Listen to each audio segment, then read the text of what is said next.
¿Sí se me oye mejor?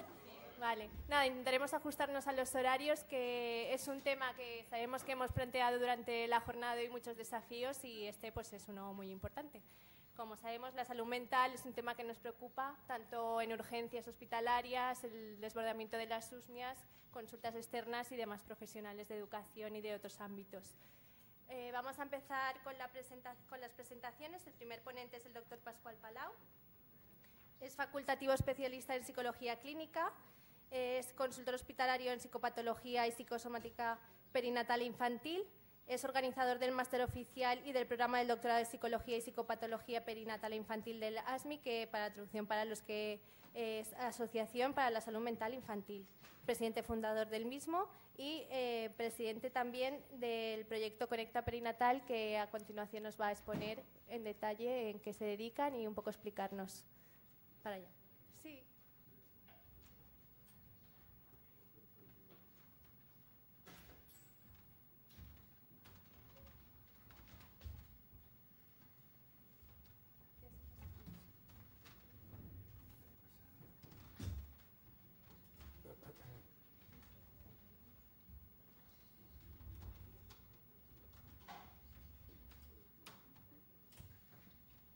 Buenas tardes a todas y a todos. Ante todo agradecer la invitación de la Sociedad Española de Pediatría Social. Bueno, yo comenzaré, digamos, un poco la exposición con un cuento, puesto que Lorenzo nos ha introducido.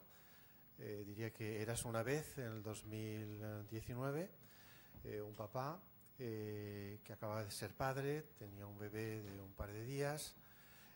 Llamó al presidente de la filial española de la Asociación Mundial para la Salud Mental Infantil, soy yo, y me expuso que Servicios Sociales había decidido retirar la guarda del bebé. Yo pregunté, ¿cómo es eso? Y me explicó que su pareja padecía de un trastorno mental. Durante el tiempo de gestación se había modificado la medicación y que Servicios Sociales pues habían interpretado que ya no estaba capacitada para criar este bebé. Para mí fue un shock, y fue un shock que todo lo que descubrimos posteriormente, es decir, cómo se encuentra la salud mental perinatal en España, pues muy atrasada. Para que se hagan una idea, pues en el 2020 aproximadamente situamos, digamos, los recursos de los que disponemos en España en lo que es los principios de los años 80 de Francia, aproximadamente, ¿no? Bueno, como la filial española para la salud mental infantil de la Asociación Mundial no es suficiente, convocamos a una cantidad de instituciones públicas, privadas, sin ánimo de lucro, para constituir lo que en este momento yo les voy a presentar, que es la Alianza Hispanohablante por la Salud Mental Perinatal, con el fin de disponer de capacidades y recursos para llegar a movilizar a aquellos responsables políticos o responsables del ámbito de la salud o del ámbito de lo social o el ámbito del educativo en el 0305, con el fin de que se doten de recursos como es necesario a la población y que de una manera universal se desarrollen recursos preventivos, estrategias preventivas y de intervención muy temprana. Sé que tengo 20 minutos, procuraré ceñirme y si no me cortas, por favor. Bien, pues así empezó la historia. Posteriormente, bien, pues como acabo de decir,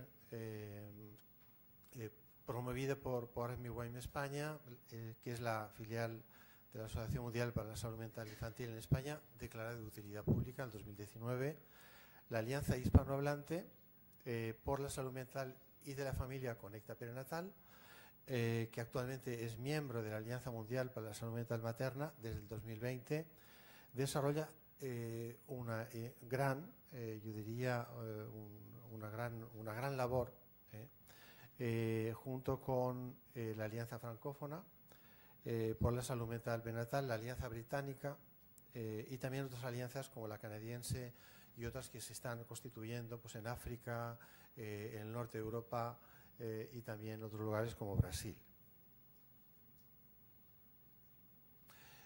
Forman parte actualmente de nuestra alianza 41 instituciones públicas y privadas sin ánimo de lucro, europeas y Latinoamérica, porque es una alianza hispanohablante. Hasta 21 naciones hispanohablantes pueden participar.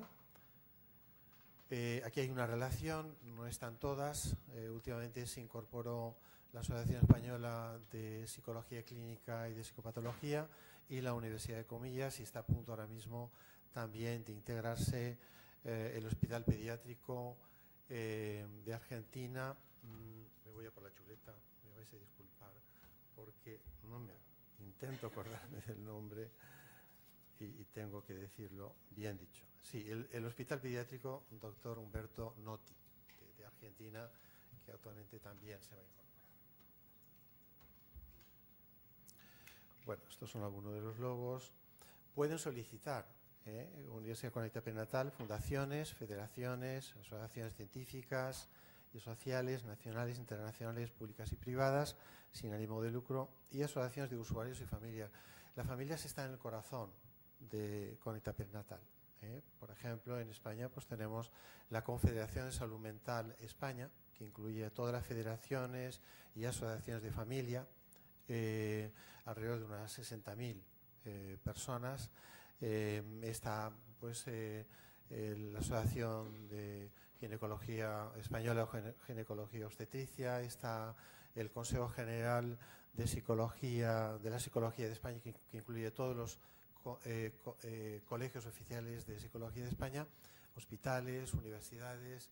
Es un movimiento que va creciendo y que, bueno, pues necesitamos que se haga cuanto más potente mejor, porque de lo contrario no tenemos la fuerza suficiente para movilizar a aquellos responsables, ¿no?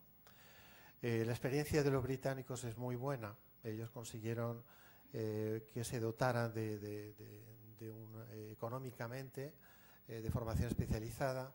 La de los franceses también. Recientemente se aprobó lo que es el título de psiquiatría perinatal, que es de salud mental perinatal, que es un título completamente separado de lo que es el de psiquiatría infanto-juvenil. Los principios que inspiran a esta alianza, bueno, pues el intercambio internacional sin ánimo de lucro de conocimientos y recursos entre instituciones, naciones y regiones, principalmente hispanohablantes. No hay que pagar ninguna cuota, y esto también hay que decirlo, ¿no? La solidaridad y, naturalmente, la transparencia, es decir, qué es lo que hacemos, cómo lo hacemos, qué resultados obtenemos, etcétera. Bueno, pretendemos favorecer la conexión entre instituciones cuidadoras de la salud mental perinatal, infantil y de la familia. La salud mental perinatal, saben que comienza con el tiempo de la gestación y abarca hasta los 3 años del bebé.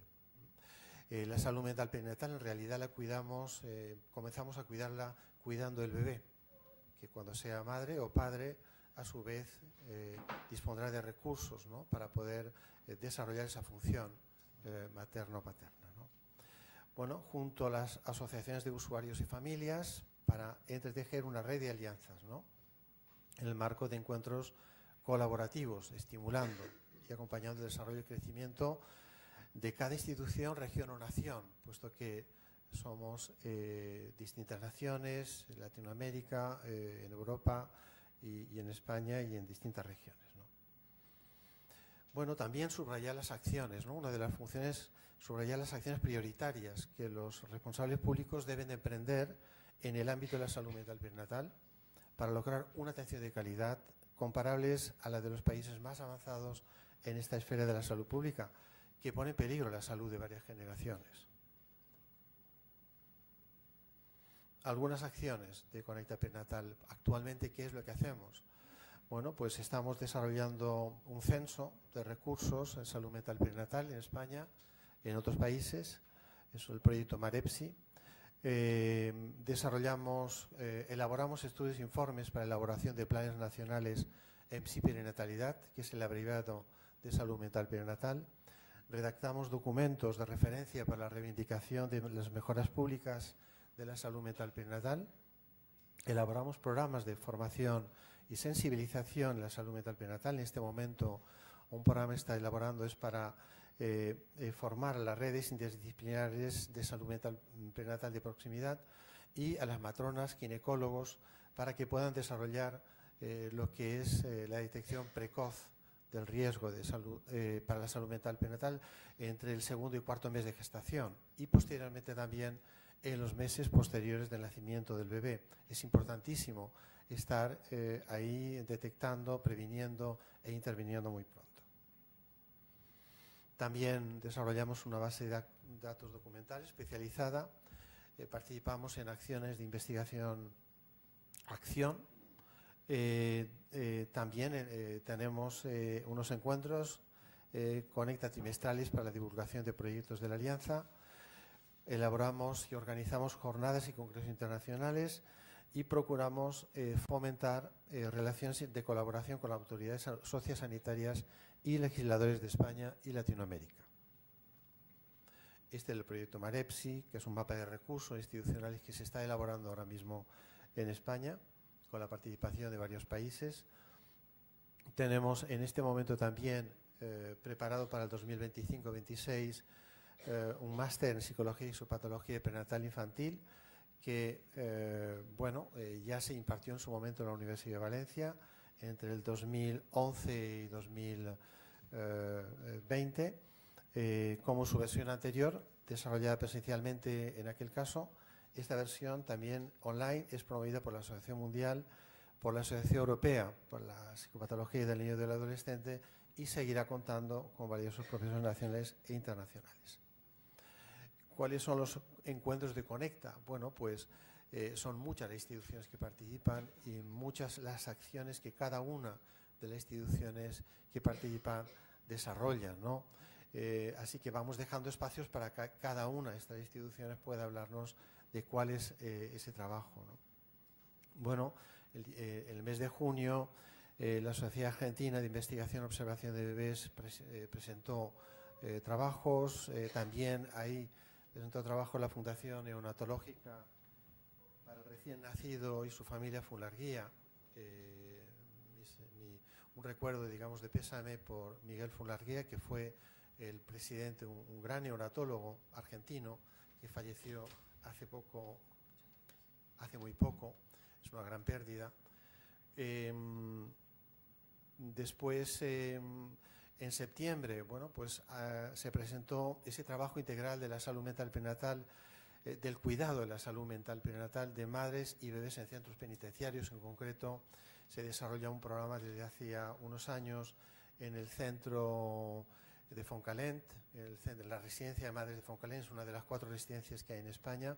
Anteriormente se ha atendido la salud mental de madres y bebés en el centro penitenciario de Picansent y es todo un modelo, todo un programa que se viene, digamos, desarrollando con una experiencia muy importante, muy interesante, no solo de cara, digamos, a lo que es el cuidado de esas madres, ¿no?, que están en el centro penitenciario y sus bebés que están hasta los 3 años, sino también como una fórmula, digamos, que permite una mejor, digamos, reincorporación después del tiempo de estar en prisión, ¿no?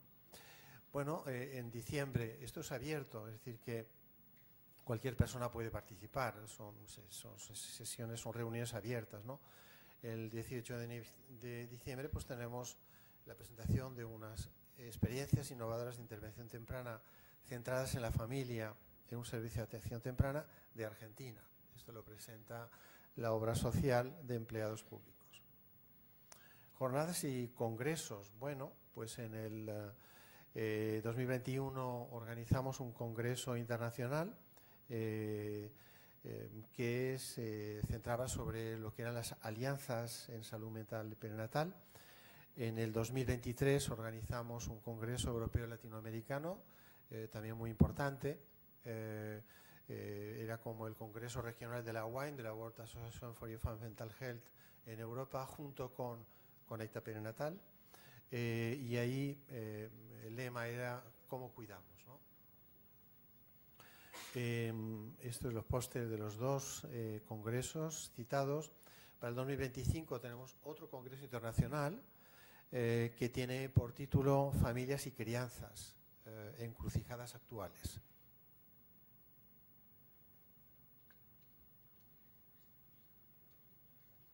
Bueno, como comentaba antes, se trata de ir generando entre todos una transmisión interinstitucional de conocimientos transdisciplinares entre Europa y Latinoamérica.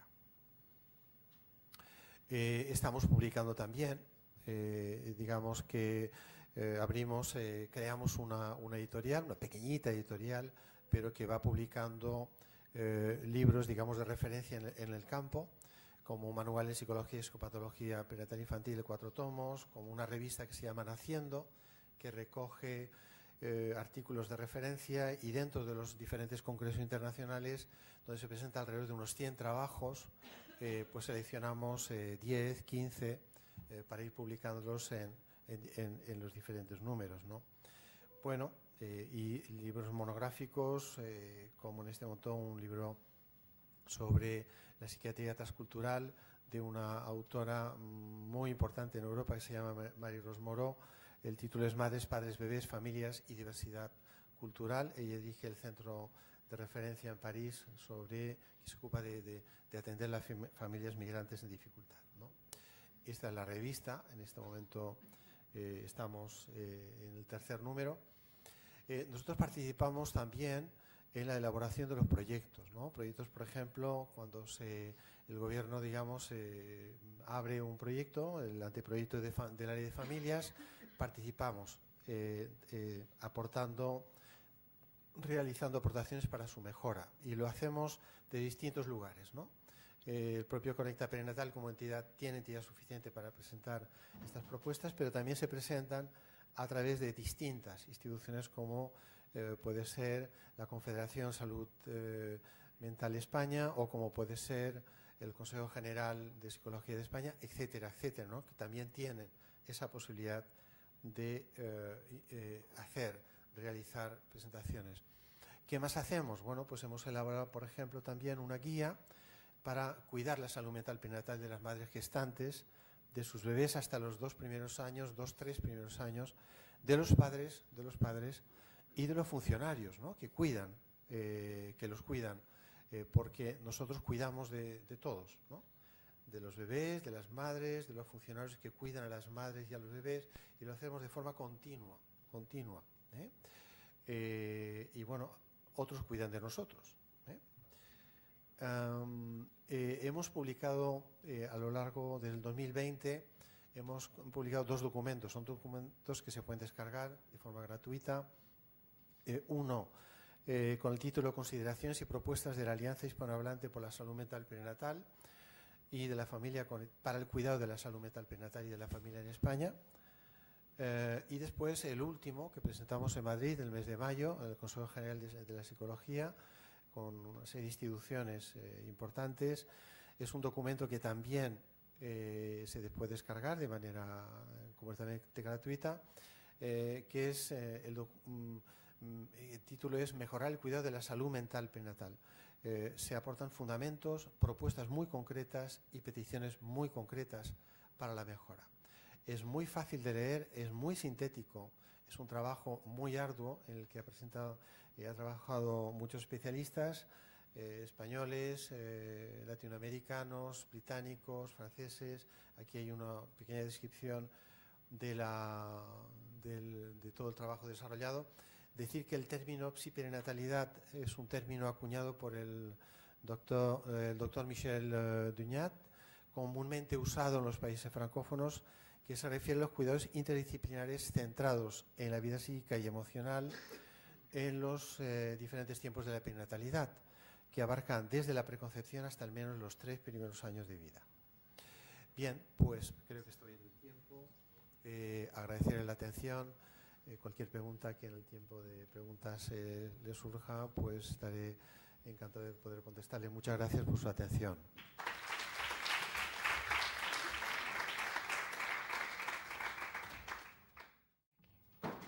Sí, muy bien. Pues muchísimas gracias a los que todavía estáis aquí, ya con caras de cansados, ¿no?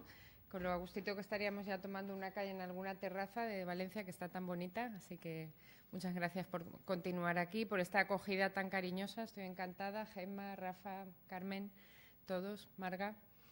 Yo hoy no vengo a hablar ni de anorexia ni de somatizaciones, sino que lo que me han pedido es que actualice un poco el tema de las ideas autolíticas, los gestos parasuicidas y el suicidio en menores de edad, que a lo largo desde que comenzó la pandemia, pues la mayoría de colegas pediatras que siguen en pediatría, todavía anoche cenando, pues Bárbara, por ejemplo, decía, mi trabajo ha cambiado muchísimo, ahora veo muchísima más problemática relacionada con la salud mental y de hecho hace poco pues también hicimos un documento de posicionamiento, nos pidió la Asociación Española de Pediatría sobre este tema, porque también en las urgencias de pediatría nunca habían visto tanto corte, tanta sobreingesta, a veces pequeña, a veces mediana, y prácticamente no veían adolescentes en urgencias, y ahora ven adolescentes en urgencias sobre todo con estas cuestiones. Estas cuestiones fueron, por otra parte, las que me movieron a mí ya hace muchos años a pasar de la pediatría a la psiquiatría y luego, bueno, ya la psiquiatría infantil, que por fin existe, pero sin perder de vista la visión pediátrica. Bueno, lo primero, trataré de aclarar, actualizar un poquito lo que son los conceptos de autolesión no suicida y ya ideación más suicida.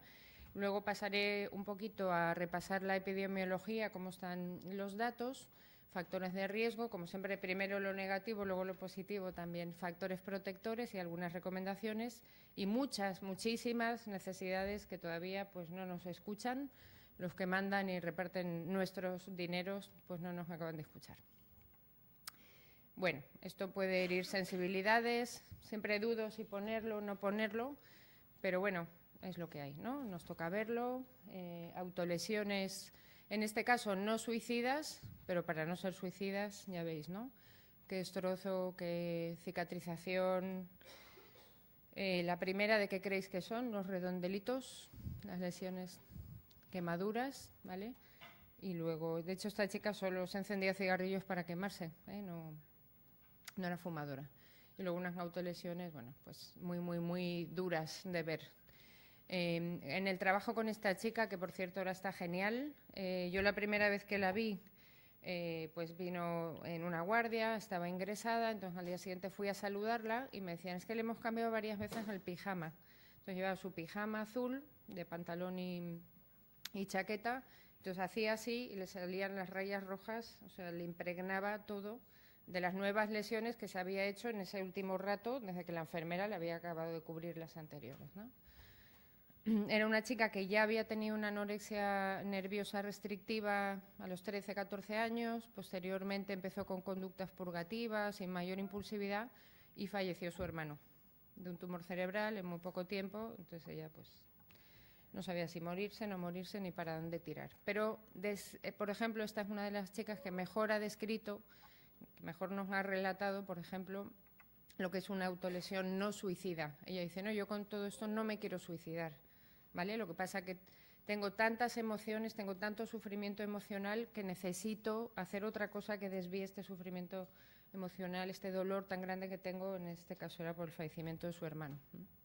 Imaginaos los padres, esta niña estaba ahí en esta situación, el hermano fallecido. Entonces, cualquier comportamiento dirigido, no al suicidio, pero que supone un fallo en la integridad, ¿no?, de la piel del paciente, o por ejemplo los chicos lo que hacen mucho es fracturas del quinto metatarsiano, ¿no?, de la articulación, metacarpiana, metacarpofalángica, ¿no?, también son autolesiones, ¿no?, porque ante los sentimientos de rabia golpean mucho, estas fracturas son súper frecuentes, son autolesiones. Muchas veces en condiciones de consumos también, ¿no? Entonces, ¿por qué se autolesionan? ¿Por qué se cortan? ¿Por qué se queman? Hay muchos motivos, pero veréis, lo más importante es distinguirlo de un intento de suicidio. Y esto es la base para poder tratarlo, porque los padres dicen, mi hijo se ha cortado las venas, se quiere matar, se quiere suicidar. En el colegio llaman corriendo y dicen que su hijo se ha intentado cortar las venas, se quiere matar, se quiere suicidar, ¿no? Y ellos, la única forma de distinguirlo es preguntarles, pero claro, ¿quién pregunta?, ¿no? No va el padre, dice, pero ¿cómo se lo voy a preguntar? ¿Que te has intentado suicidar o lo has hecho por otro motivo? Los profesores. Ahora se está empezando un poquito a hacer, bueno, ahora nos hablará el compañero, ¿no?, algo de formación, pero normalmente un profesor esa palabra no puede salir de su boca, se asustan, ¿no? A mí me gusta dar mucho esta charla en formato taller, porque hacemos pequeños role-playings, decimos, tú eres malo docente, tú pregúntale, ¿no? Entonces dicen todo menos muerte, suicidio o corte, ¿no? Dicen, pues me ha arañado el gato. Dice, el gato, pero ¿no será que habrás querido hacerte...? Bueno, como un pudor tremendo, ¿no? Entonces, ellos te lo cuentan perfectamente y están deseando contarlo para que les ayudes. Y te lo explican genial. Y eso es lo que te dicen. Me siento anestesiado, no siento nada, me corto para sentir, ¿no? Por ejemplo, es otro de los mecanismos, ¿no? Entonces, bueno, esta está en paralelo la tabla. En general, cuando la persona está pensando en suicidarse, el sentimiento es más de desesperanza, soledad, falta de solución, y en la autolesión no suicida es de desesperación, ira a veces, ¿no? Frustración intensa, ¿de acuerdo? Y ambas tienden a recurrir, pero las autolesiones son muy adictivas, ¿vale? Entonces es raro que exista una autolesión aislada, ¿no? A veces te dicen, no, lo hice una vez para probar, entonces tú ya les dices, y seguramente te entrarán ganas de volverlo a hacer, pero vamos a hablarlo, vamos a buscar alternativas. Entonces, ¿cómo preguntamos a un adolescente, bueno, también a un adulto, ¿no?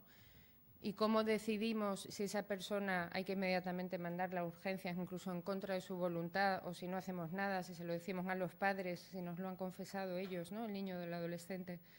Entonces, a mí me gusta mucho esta idea de ir por escalones, ¿vale? Por supuesto, con una conducta tanto verbal como no verbal que acompañe, ¿no? Sentarse a la misma altura, si puede ser al otro lado de la mesa mejor, ¿no? ¿Me puedes enseñar? Te pones a su lado, no con la mesa así, ¿no? Y siempre con los ojos a la altura. Yo siempre a los residentes y estudiantes, cuando entramos en la habitación de un chico que está ingresado, les digo, sentaros. Me da igual, aunque sea en el suelo, sentaros en la cama, sentaros. No puedes estar hablándole a alguien así, ¿no? Por ejemplo. Entonces, primero empiezas por ideas de culpa, ideas de inutilidad, pensar alguna vez que eres un estorbo, sería mejor no vivir. En los más pequeñitos, pues que te trague la tierra, y algunos ya directamente dicen, ¿dice suicidarme? Digo, bueno, no sé, yo estaba intentando ir más tranquila, ¿no? Pero tienen menos pudor los niños que los adultos muchas veces, ¿no? Y luego ya uno pasa a explorar la planificación, aunque sea simplemente mental. Y aquí es curioso, porque hay algunos que te dicen, lo he pensado, pero no quiero hacerlo, no lo haría y jamás lo haría, ¿vale? Otros que te dicen, lo he pensado, efectivamente, pues ahora que me preguntas, sí que lo he planificado, a veces dudo si tomarme las pastillas o no, si tirarme o no. El otro día, pues tengo varios recuerdos, ¿no? Un chico dice, estaba en el acantilado, en un sitio precioso, además, que había estado yo hace poco, entonces me impactó, dudando si tirarme o no tirarme, o sea, se habría matado, pero como iba con el perro, al final decidí volver a casa porque pensé, mi pobre perrito, ¿qué va a hacer? Si lo dejo aquí, supongo que volvería a casa, ¿no? Ese chico, vamos, está claro, ¿no? Lo pensó, lo planificó y era casi un intento. Y luego es curioso porque algunos te dicen, no lo he pensado, digo, pero es que vienes a urgencias porque tus padres me han dicho que te habían pillado con tenías un montón de cuchillos, cúters y pastillas en una riñonera para salir, no sé, ¿a dónde ibas con todo eso? Dice, bueno, a ver, sí, un día me tomé 4 pastillas, pero no lo pensé, ¿no? Este componente de impulsividad que también tiene muchísimo riesgo. Bueno, ahora mismo no lo piensa y dentro de 5 minutos lo está haciendo, ¿no? O sea, es pensarlo y hacerlo, o hacerlo sin pensar, ¿vale? Que también en ellos es mucho riesgo, sobre todo cuando se asocia a consumo de sustancias también, ¿no? ¿Vale? Y luego hay que preguntar siempre si ya lo han intentado, porque uno se queda ahí, pero hay que preguntar si ya lo han intentado, porque muchos ya lo han intentado, se han tomado 5 paracetamoles y 2 Transilium que le habían cogido a su padre y han ido al colegio. Y el profesor ha llamado, su hijo está muy cansado y dice que no se encuentra bien, y 3 meses después lo está contando por primera vez, ¿no? Y por desgracia el suicidio consumado cuando ya no hay nada que hacer. Las autolesiones no suicidas, por esquematizar, ¿vale?, se pueden resumir, como digamos, en 3 mecanismos intrapsíquicos un poco, ¿no?, y de interacción ambiental, ¿vale? Por una parte es esto que os decía de cuando me hago daño físico, mi dolor emocional tan intenso se mitiga, incluso ver caer la sangre me relaja, en cierto modo, ¿no? La necesidad, el mal llamado llamar la atención, ¿vale? Cuando un chico o una chica, quizás más frecuente en chicas, comete un gesto parasuicida, se hace una foto, por ejemplo, de un corte y lo publica en redes sociales, nuevos cortes me han aparecido en mi brazo, ¿vale? A lo mejor tiene también esto de sustitución y de alivio, pero claramente está en búsqueda de cambiar algo con su pareja, algo con sus amigos, algo con sus padres, y no deja de ser una forma de pedir ayuda torpe, inadecuada, pero no es un capricho, no es una elección personal, y ese niño o esa niña no están bien y hay que ayudarles igualmente, y no hay que despreciarles por haber hecho esto que puede resultar tan ofensivo, por ejemplo, a la familia, ¿no? O tan avergonzante. Buscan cambiar, que algo a su alrededor cambie, ¿vale? Entonces, con ellos eso se puede trabajar, porque a veces se les va la mano, se pueden suicidar también, ¿vale? Eso del que lo dice y nunca lo va a hacer es al revés. El que lo dice mucho lo acaba cometiendo con mayor probabilidad, ¿de acuerdo? Y luego también para compensar ideas de culpa. Por ejemplo, esta chica que os he puesto la foto al principio tenía el primero y el tercero. El segundo no, porque su hermano ya se había ido, no era un conflicto que ella viera que está en su mano poderse resolver. Y también tenía, además, ideación suicida y quería morir ella con el pensamiento mágico de que su hermano volviera a vivir. Esto fue hace 2 años, está genial ella ahora, se ha trabajado muchísimo con ella. Da mucho gusto decirlo. Porque es de los que te vas a casa y te preocupas. Y llamas por la noche, ¿qué tal todo? Pues bien, está aquí. Pues bien, está aquí, de momento. Vale. En general, las autolesiones no suicidas son muy frecuentes, ¿vale? Hay series que hablan de hasta 1 de cada 5 adolescentes. Con un cierto efecto contagio, sí se contagian, ¿vale? Un cierto efecto contagio, pero como se contagia, ponerse la misma sudadera o pintarse la raya del ojo de una determinada forma, ¿no? Con este deseo de asemejarse con iguales, pues muchos yo me corto. Me ha dicho una amiga mía que se corta, lo he visto en una red social, ¿de acuerdo? Y luego en adultos es 4 o 5 veces menos frecuente, ¿vale? Más o menos el 17% de las personas se autolesionan en algún momento de su vida, es muchísimo, ¿vale? Casi el doble de niñas que de niños, yo pensaba que era mucho más, pero es solo el doble. Y hacia los 13 años, la mayoría vuelven a repetir estas autolesiones, los cortes es el método más común, el primer mecanismo, el alivio o sustitución de la emoción es el más frecuente, el motivo que con mayor frecuencia dan, ¿de acuerdo? Más o menos la mitad piden ayuda, pero hay muchos que lo llevan tapado. Entonces, activamente, cuando lo preguntas, hace poco me pasó con una chica que venía con su falda de uniforme, tenía unos rasguños mínimos. Los padres no sabían nada, venía por otra cosa. Y ya cuando nos estábamos yendo, se pone de pie, la veo con la falda, digo, perdona un momentito, ¿y alguna autolesión más en algún otro sitio tiene? Se hace así, pues como una cebra. O sea, tenía todo a rayas, por delante, por detrás, así. Como un pantalón de rajas. Nunca nadie lo había visto, nunca se lo había contado a nadie. Y por cierto no volvió.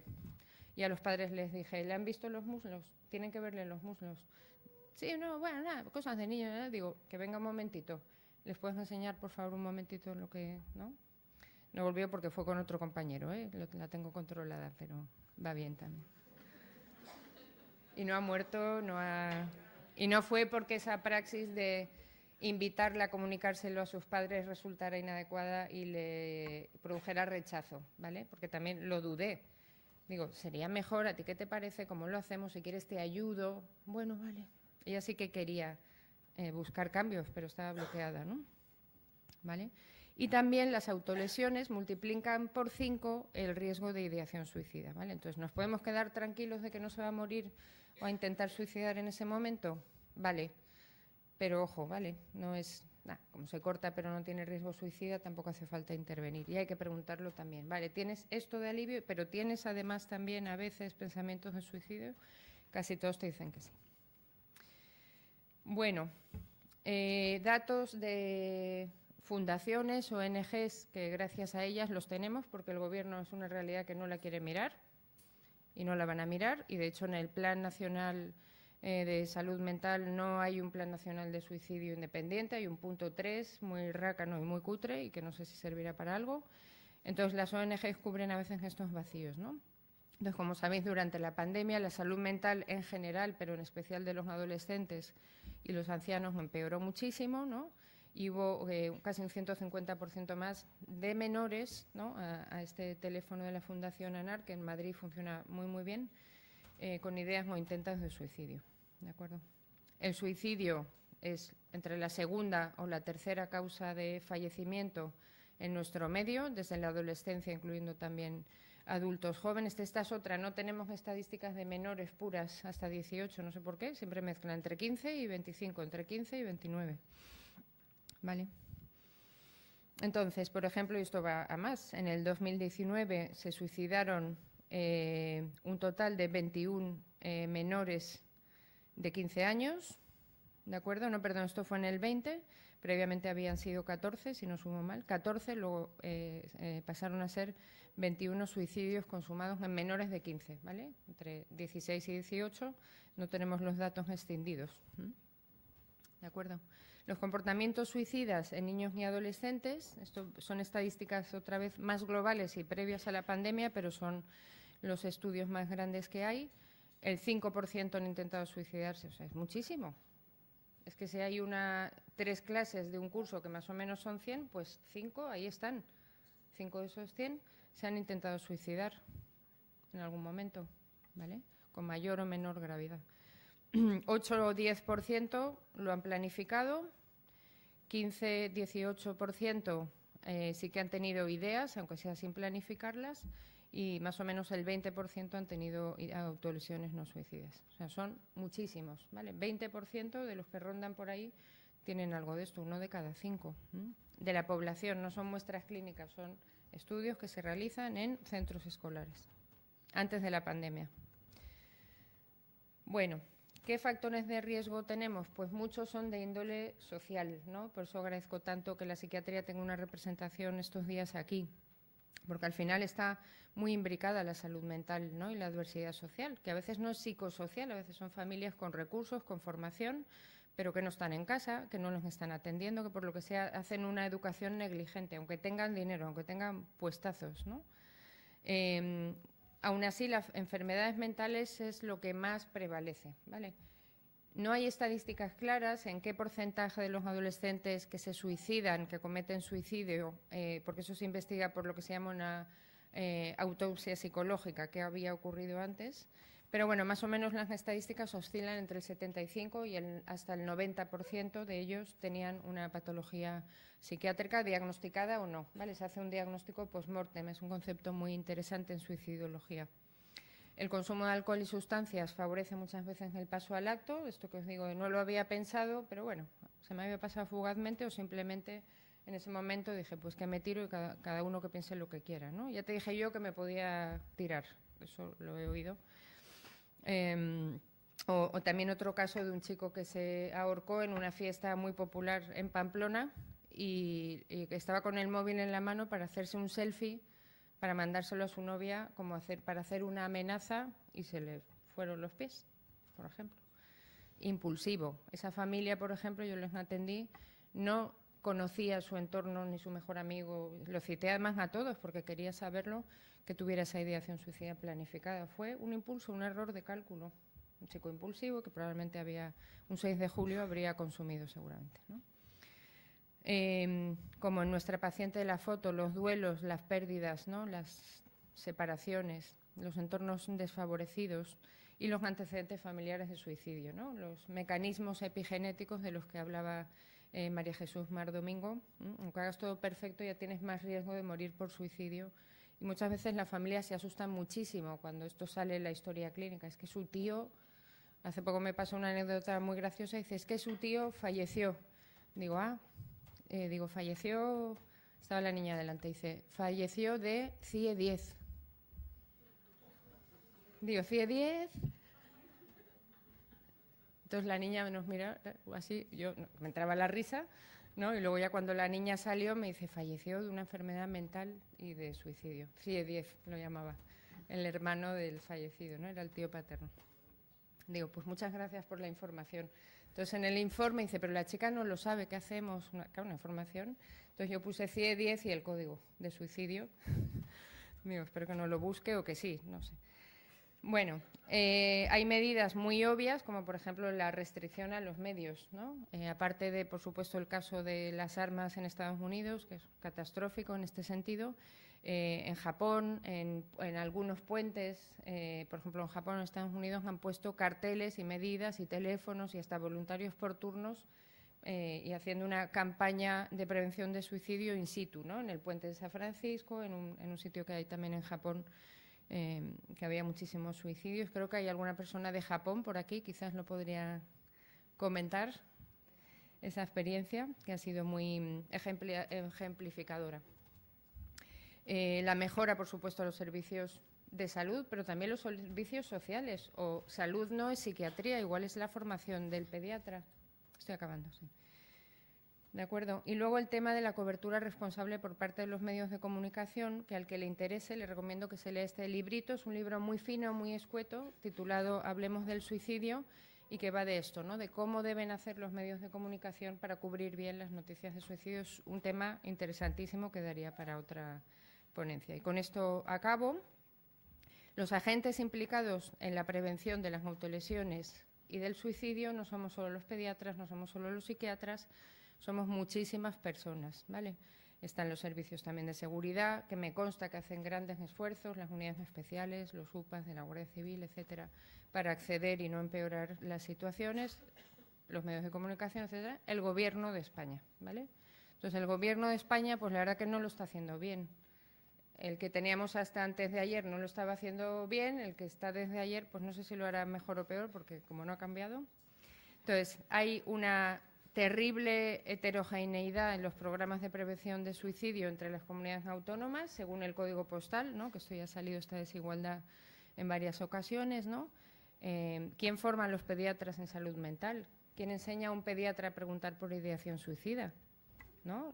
Es que eso no sale, no es una característica personal, esto se aprende y hay que formarse. Todos los pediatras deberían rotar por servicios de salud mental, me parece obvio, de psiquiatría infantil, ¿no? Los servicios, como sabéis, están desbordados. Entonces, todo lo contrario, todas esas propuestas que he planteado aquí serían un poco, es lo que habría que hacer, que no es tan difícil, y que con cariño y siendo un problema que despierta tanta sensibilidad, se podría conseguir. En definitiva, sin salud mental, pues no hay salud y el suicidio es evitable. Entonces voy a acabar mi ponencia con una pregunta muy rápida y levantáis la mano. ¿Alguien cree que todos los suicidios se pueden prevenir en menores? ¿Quién cree que sí, que todos los suicidios de menores de edad se podrían prevenir?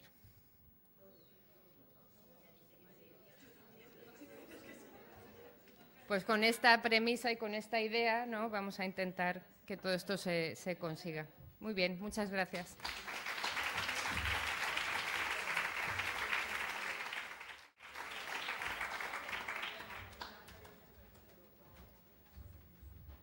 Gracias, doctora Díez. Creo que quedamos entre alarmados y optimistas, o sea que va bien la cosa. Y ya para finalizar, el último ponente, el doctor Ernesto Durán. Él es médico pediatra con máster en salud pública, en psicología comunitaria y doctor en ciencias sociales, niñez y juventud, profesor en pediatría social y coordinador del Observatorio sobre Infancia en la Universidad Nacional de Colombia. Además, es asesor comité de Pediatría Social ALAPE, que es la Asociación Latinoamericana de Pediatría. Nos hablará de las escuelas como comunidad de cuidado, prevención y protección de la salud mental desde la escuela. Bueno, muchas gracias a todos los colegas, amigos de Valencia, a Bárbara, a todo el grupo español, el grupo de la ISOP que nos invitó y nos dio la oportunidad de encontrarnos. Somos hispanohablantes, pero mucho más que eso, tenemos unos vínculos recorriendo aquí la ciudad ahora con mi colega de Colombia, pues decimos que se parece a muchos de nuestros lugares. Bueno, tenemos muchas hermandades y vamos a compartir entonces una experiencia un poco más para salir más a disfrutar la noche de pronto, para un trabajo con una idea de qué hacer ante esta realidad que ya vimos, que es tan compleja de la salud mental infantil en todos nuestros países. Entonces vamos a hablarlo desde la escuela como comunidades del cuidado. Bueno, este es un proyecto, dando un poco la historia, que surgió a raíz de la crisis de la salud mental en la pandemia, ¿no? Nosotros en la actividad de pediatría social que hacíamos en sitios, instituciones de protección, jardines, colegios, de pronto pasamos a trabajar por internet también. Y entonces empezamos a trabajar con el Ministerio de Salud y el Ministerio abrió una consulta virtuales y una de ellas era sobre salud mental y empezamos a ver muchas cosas. Y por otro lado nos buscó la Secretaría de Salud de Bogotá, preocupada también porque pues estaban los niños lejos, empezó a haber más suicidios y ellos sí decían, bueno, antes por lo menos sabíamos del niño, qué podía pasar, pero aquí que estamos en internet que ni sabemos cuáles son los riesgos, dónde están, qué podemos hacer, cómo podemos actuar. Y ahí, bueno, surgió esta idea de construir una propuesta, a partir también de toda la experiencia de escuelas promotoras de salud, pues en la cual hemos compartido en otros espacios con colegas españoles. Ustedes tienen una propuesta de trabajo en salud escolar bien interesante, y también porque hay un antecedente que queríamos romper, que es el modelo biomédico del enfoque de salud mental. Bueno, yo en mi formación, además de ser pediatra, después hice psicología comunitaria con la escuela de Ignacio Martín Baró, no sé si lo conocen, el español, el jesuita, que fue a trabajar a El Salvador, que asesinó la dictadura, que hizo una propuesta muy interesante en la región de psicología comunitaria.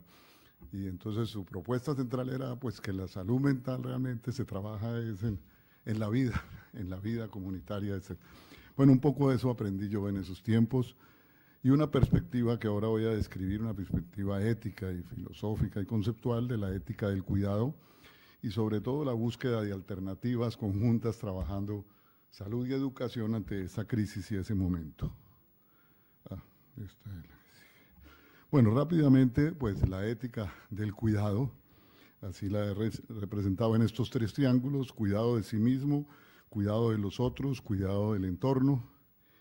Y he querido citar a Carol Gilligan, que un poco entró en conflicto con las escuelas tradicionales del desarrollo moral del niño, Colbert, Piaget, etcétera, porque planteaba que tenía una perspectiva muy masculina y que había que mirarlo desde la ética en una perspectiva femenina que tenía mucho que ver con esto del cuidado.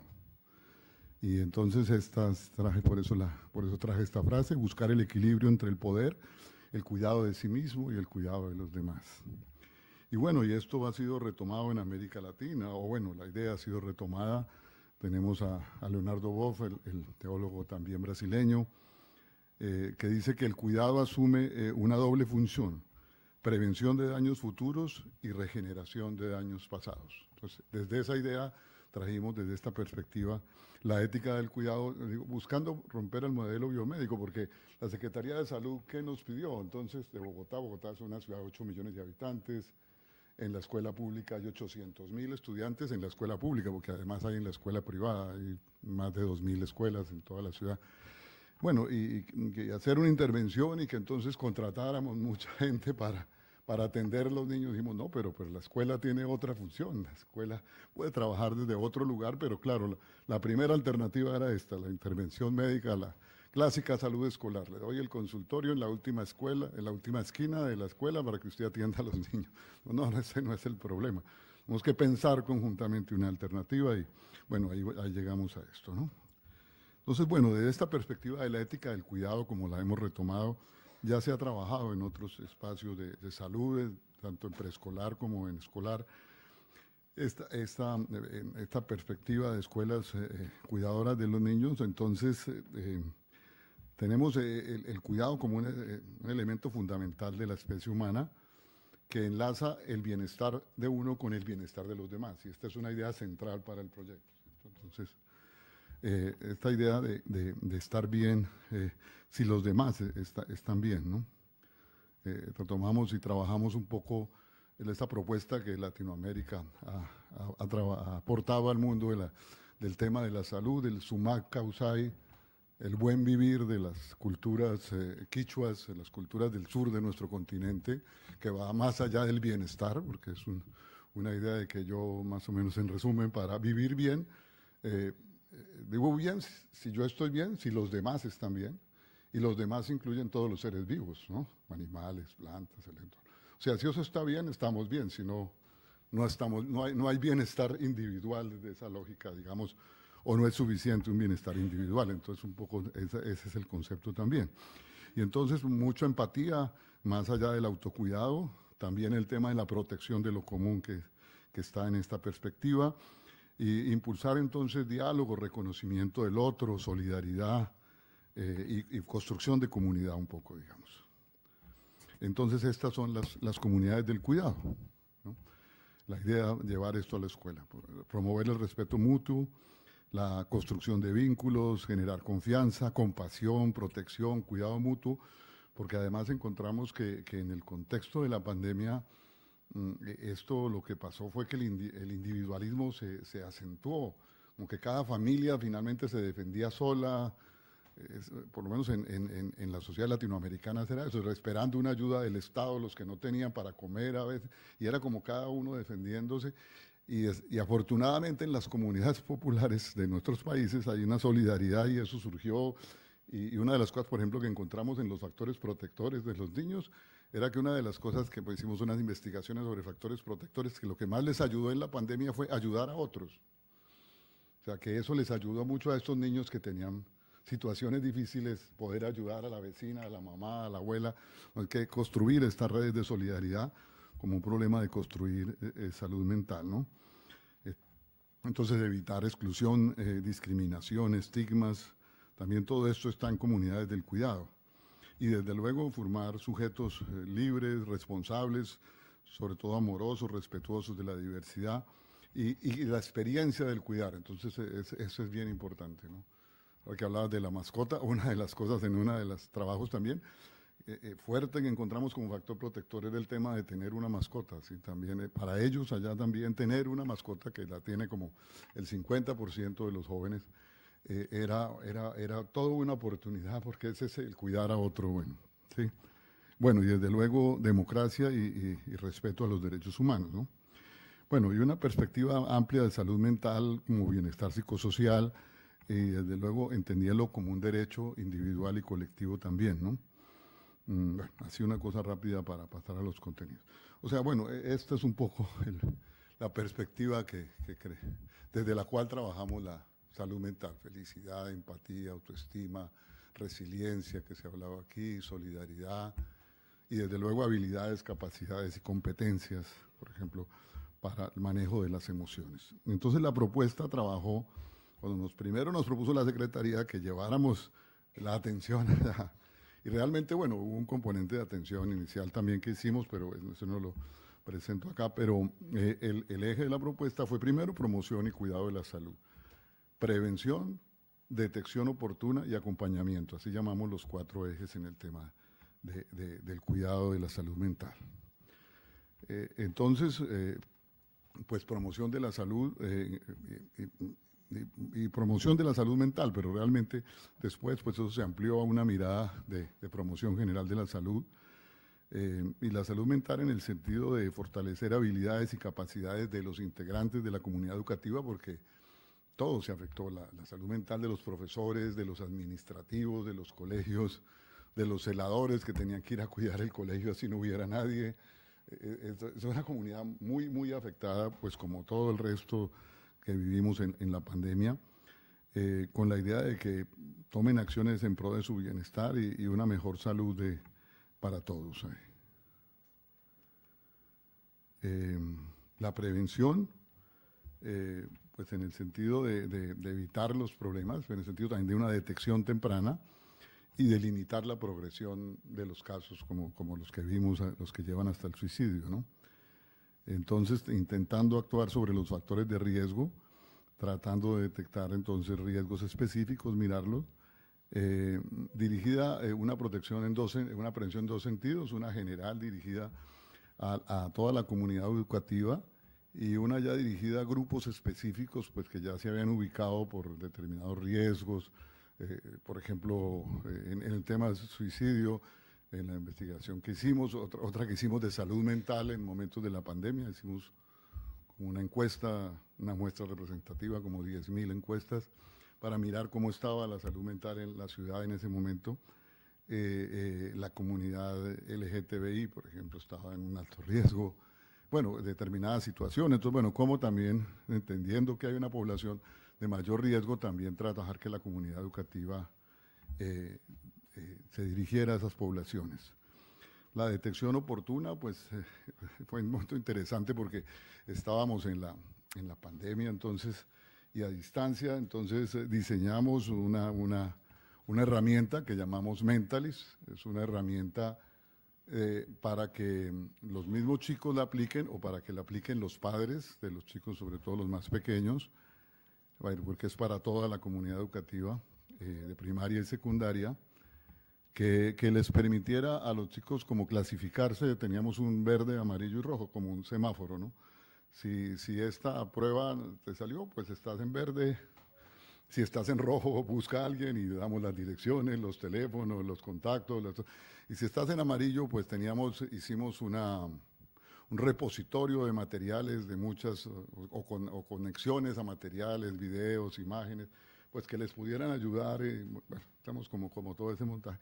Y entonces creamos esa herramienta que después también transformamos en otra herramienta para el uso de los orientadores escolares y posiblemente los profesores, para que ellos puedan, digamos, aplicársela a los hijos, a los chicos o a los padres, para también un poco ayudarlos inicialmente a mirar la situación de riesgo. Entonces, una herramienta de la detección oportuna que tuvo esas características, ¿no? De poderse hacer virtualmente y además autoadministrada, porque cada chico estaba en la casa, pero que ha seguido siendo útil después del proceso de que estaban. Y esta idea que creemos que es muy importante en la vida escolar, ¿no? Pues ahí hay antecedentes. En mi país, por ejemplo, hay un trabajo muy interesante del abuso sexual, que muestra realmente qué es lo que les sirve a los chicos. Y lo que les sirve es lo que hacen sus padres, lo que hacen sus cercanos. Lo importante realmente en el tema del abuso, por ejemplo, mostraba esto del maltrato, son los pares, son los cercanos, son realmente los servicios de salud. Y bueno, y si hablamos de salud mental, donde pues esto era en ese tiempo de la pandemia muy complejo acceder a esto. Y ahora pues también, porque las citas pueden estar a 15 días, 20 días, pero no hablar de otros a 6 meses o cosas así para psiquiatría. Pues ahí tenemos un sistema público-privado, donde entonces hay unos pocos que sí acceden, pero es un mercado, y la mayoría pues tiene muchas dificultades. O sea, tampoco habría ahí posibilidades. Y además creemos que esa no es la alternativa. Creemos que es más importante esto, y lo hemos ido viendo. O sea, que los mismos chicos acompañen a sus pares, que los profesores acompañen, como potenciar esas capacidades que tiene de tener ahí, sobre todo de estar ahí, ¿sí? Pues trabajamos todo este tema de las, ¿cómo se llaman estas ayudas? Primeros auxilios psicológicos, todo, pero es más que eso, es como estar ahí y contribuir a entenderse. Y hay algunos chicos en particular como que encontramos que se distinguen por esas habilidades, ayudar a lidiar esas situaciones problemáticas, el estrés, el sufrimiento, y mitigar y estar ahí después también. O sea, no es estar ahí solo en el momento de que yo digo, mi compañero está mal, sino acompañar después. O sea, así estén en el proceso terapéutico, digamos, de la intervención externa, que como les digo es muy difícil en el país bueno, aquí también mencionaban en el discurso, el recurso psicológico o de salud mental es muy limitado para las necesidades. Entonces es más un acompañamiento desde la misma escuela.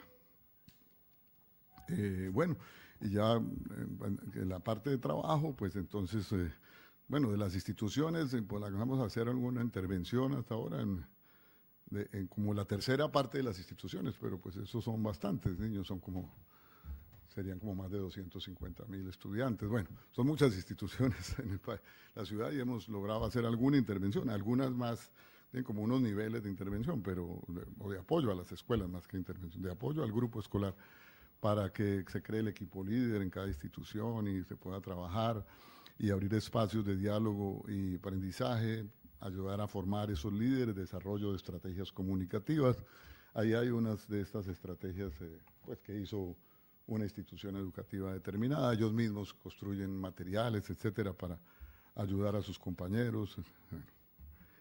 Y propuestas pedagógicas en promoción y prevención que vengan de las mismas instituciones. También herramientas de acompañamiento como las que ya les dije. Bueno, y también algún trabajo de investigación hemos hecho. Esta, por ejemplo, bueno, a la parte de abajo son las imágenes de un curso que hicimos con la comunidad educativa, con profesores, estudiantes y padres de lo que llaman en Colombia comités de convivencias escolar para trabajar, y bueno, ahí es otro trabajo ya con los chicos, etcétera. Y bueno, entonces unas ya reflexiones para cerrar este aprendizaje, para esta experiencia, desde el lema del Congreso: las escuelas deben ser espacios seguros, en este caso seguros para la salud mental. Creemos que esta idea de cuidarnos, de cuidarse, de que la comunidad misma se cuide, nos cuidemos, porque así los muchachos escogieron en la buena. En la buena es, en Colombia, es un dicho de los chicos. Yo no lo conocía, no lo había escuchado, y ellos mismos no, en la buena está. Entonces, bueno, ese es el símbolo que tienen ahí bueno, pero eso, y es así: yo me cuido, tú te cuidas, nosotros nos cuidamos, como alternativa al modelo médico hegemónico que ofrece atenciones, medicamentos, etcétera, para un tema crítico, pues como es la salud mental, que tiene que ver, entonces dijimos, con el buen vivir, pero también con vida digna. También somos conscientes, ahí hay unas condiciones de vida muy difíciles, tenemos en este momento en la ciudad nuestra no más 300.000 venezolanos, no, incluso son un poco más ahora, o migrantes, ya sea transitorios, que van de paso, vienen para acá, van para Chile, van para Estados Unidos, o muchos se han quedado en la ciudad, y es difícil ese proceso. Hay unas condiciones de vida muy duras en una parte de la ciudad, y la última encuesta muestra que el 5% no tiene ni siquiera 2 comidas al día. El 30% no tiene 2 comidas, no tiene 3, no las 5 que hablamos en pediatría, sino 2. Y el 5% tiene una sola comida al día. O sea, con una sola comida al día, con esto es muy difícil hablar de una vida digna, de unas mínimas condiciones, que de pronto hablamos, es un poco distinta a la pobreza que ustedes refieren aquí a la que vemos allá. Entonces, estas categorías, rescatarlas. Incluso el país últimamente ha rescatado la categoría del vivir sabroso, que viene de las comunidades afro nuestras del Pacífico. Así como el bien vivir viene de las comunidades indígenas, el vivir sabroso es como otra forma de vivir la vida, que ellos tienen realmente unos mecanismos protectores, a pesar de haber pasado o pasar todavía, porque son las condiciones muy críticas todavía económicas y el esclavismo y demás, pero tienen como esas alternativas. Bueno. Y por último, entonces, esto de que la salud mental es un problema colectivo y que tiene un trasfondo político y social profundo, que hay que repensar y pensar para realmente intervenir este problema y ir mucho más allá, entonces, de una mirada médica, biomédica tradicional. Bueno, eso era todo. Muchas gracias.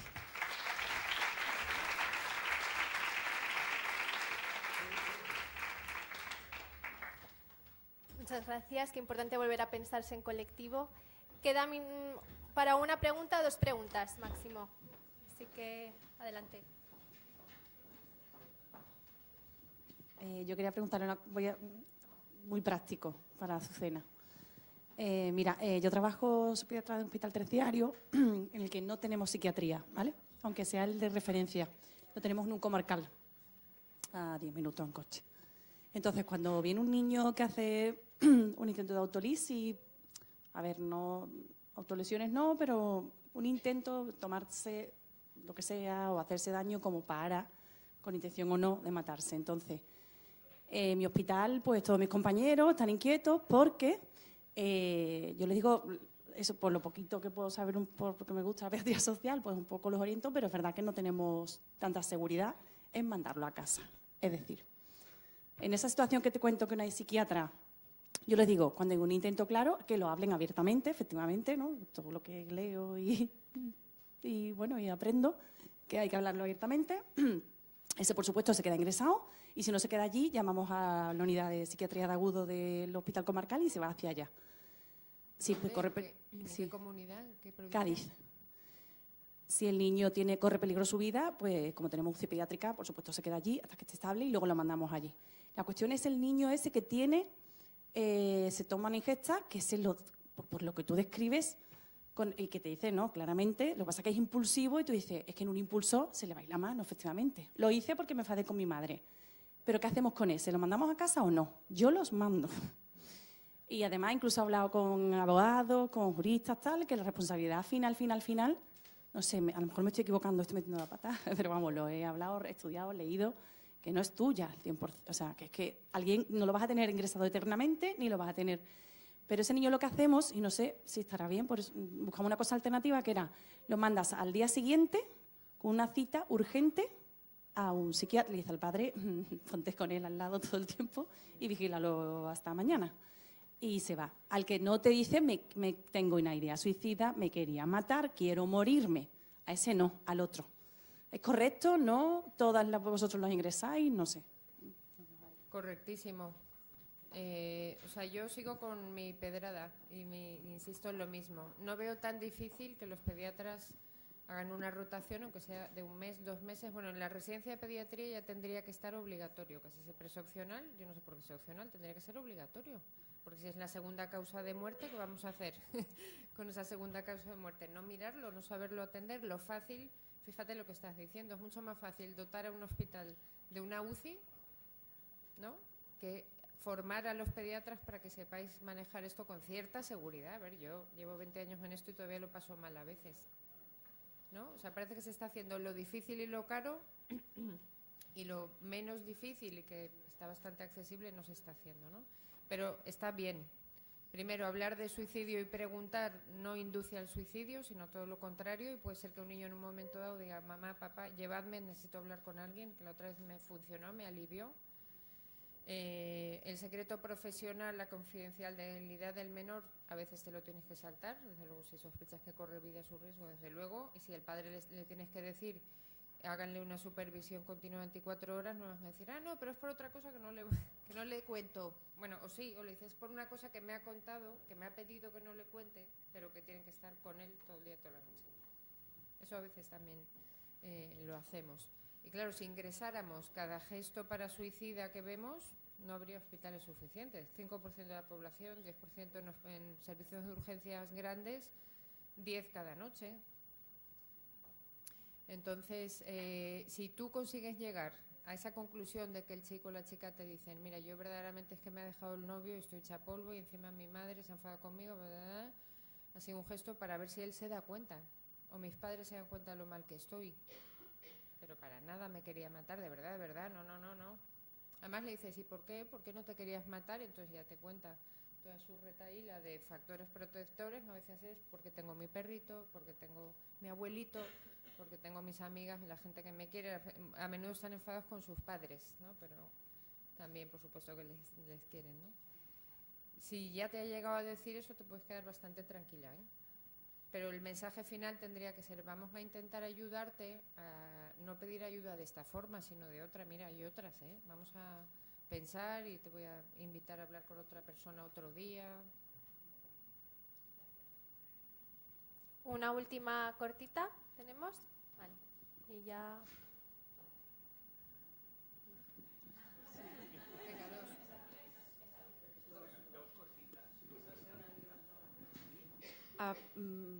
Por lo de la confidencialidad del menor, ¿hasta qué edad o a partir de qué edad podemos prescindir de esa confidencialidad? No, la edad no es importante. A ver, está el término menor maduro, que se supone que a partir de los 16 a este nivel ya su derecho se equipara al del adulto, pero en riesgo de suicidio me da igual que tenga 9. Yo estos niños con ideación suicida de 9 años. O 17,99, da igual. Si el riesgo lo justifica, lo comunicas a las familias y además esos padres el derecho de eso, tienen derecho a la información y tienen derecho, eso está muy por encima, a ofrecerle, a garantizar a ese hijo que está en riesgo los mejores cuidados, con lo cual el de la confidencialidad ya pasa en segundo plano. A veces se enfadan, es raro perder la confianza con un adolescente por violar ese secreto profesional. A mí no me ha pasado casi nunca. Lo haces despacio, lo haces con cariño y lo acaban comprendiendo y al principio te odian y luego te dan las gracias.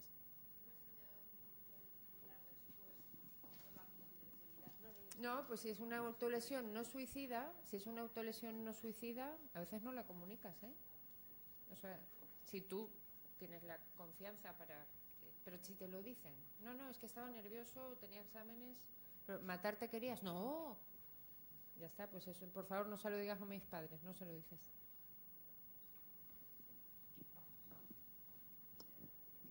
Yo simplemente, quería dar la enhorabuena a la mesa. La verdad es que es una cosa que nos hace falta a los pediatras, desde luego, tener más formación en salud mental, ¿no?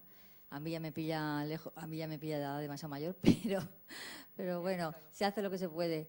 Y quiero un comentario para la exposición de Ernesto, que la verdad es que la pandemia, yo creo que hay que mirar un poco más fuera de lo que ha significado la pandemia. Para mí es un antes y un después para la humanidad en general. Ha sido que es como un toque de atención que tenemos que cambiar. Empezamos a cambiar porque durante la pandemia pues sí que es verdad que la gente se volvió más generosa.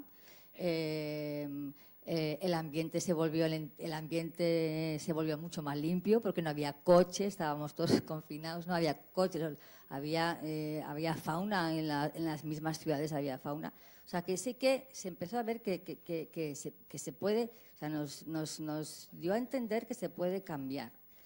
Pero se acabó todo, se acabó la pandemia y no hemos hecho nada para cambiar.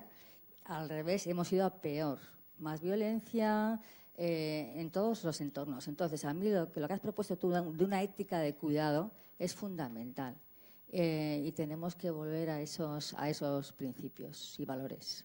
Y muchas gracias por hacérnoslo ver, Ernesto. Gracias a todas y todos.